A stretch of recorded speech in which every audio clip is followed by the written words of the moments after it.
इस वीडियो में बच्चों हम गुणनखंड के बारे में सीखेंगे कि गुणनखंड क्या होता है।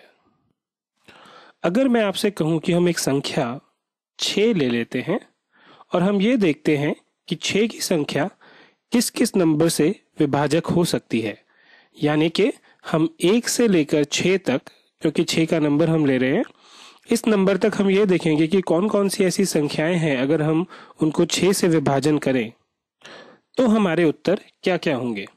तो चलिए शुरू करते हैं। अगर हम 6 का विभाजन 1 से करते हैं तो 1 गुना 6 हमें 6 मिलता है और हमारा शेषफल 0 आ जाता है।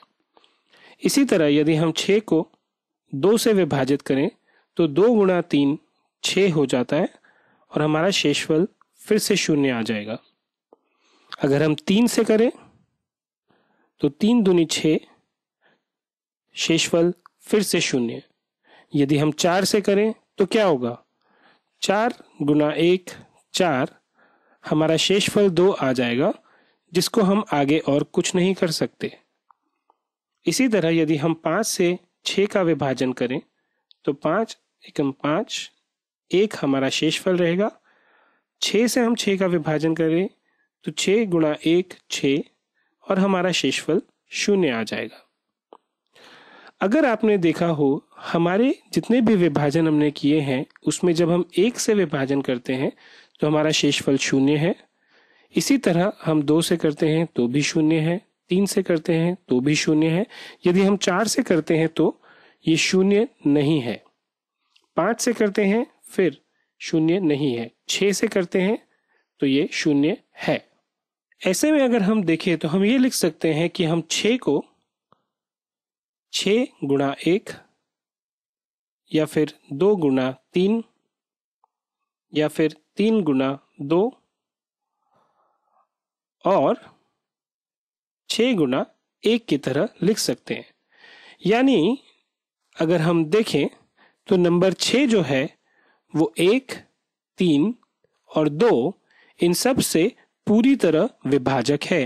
यानी जब हम 6 को 1 से गुणा करते हैं तो हमें 0 शेषफल की प्राप्ति होती है।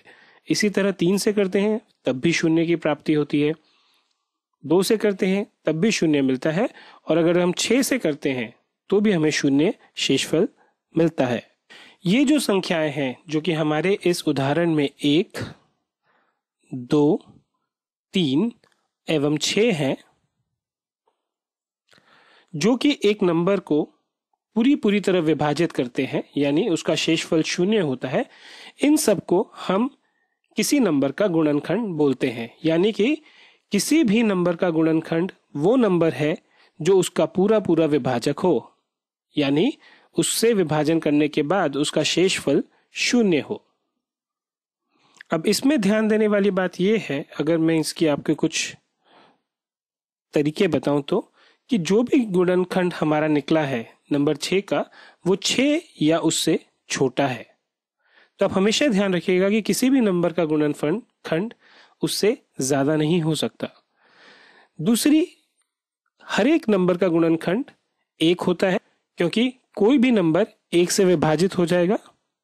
और दूसरी बात ये कि हर नंबर का गुणनखंड वह स्वयं भी होता है, क्योंकि जब भी आप किसी भी नंबर को उससे स्वयं से विभाजित करेंगे तो उसका उत्तर हमेशा 1 होगा।